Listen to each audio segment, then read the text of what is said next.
First Chair is brought to you by Christy Sports Ski and Snowboard Shops in Vail Village, West Vail, Beaver Creek, and Avon.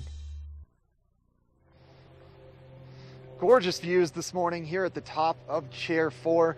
It looks a little mysterious with the sun poking through the clouds, some really low-hanging clouds. And this is where you're going to want to be for closing day. It's the top of Chair 4, 5, and 11. And if you're making your way up here and you're not familiar with Vail, just head just to the right of Chair 5 here, and you'll have Hawk's Deck. There's actually a propane grill on Hawk's Deck. It's going to be filled with people cooking up burgers and brats, and it's such a blast. And look at the views you can get for closing day here. But for some tips for having success on closing day, keep in mind that Chair 4 Mountaintop Express, they will stop uploading on Chair 4 at 3 p.m. to ensure that it doesn't get overfilled with people here at the top of Chair 4. So make sure you start your day probably right around noon. Sleep in a bit today. Let this snow soften up. It was a little hard pack this morning as I got off the chairlift to make my way up here. So let the warmth of the day soften the snow. Get yourself up here at noon. Get settled on a deck. If you'd rather get away from the crowds but still have a good closing day celebration, Windows Deck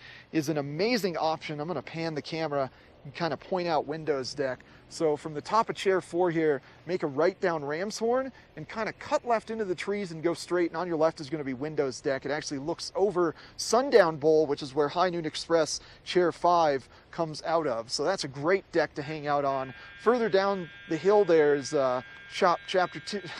Chapter 2. Avanti Express Chair 2, they've got a great deck over there as well. Thanks to Christy Sports for sponsoring this first chair. Now we're going to check in with Maddie, get a look at the weather for your closing day.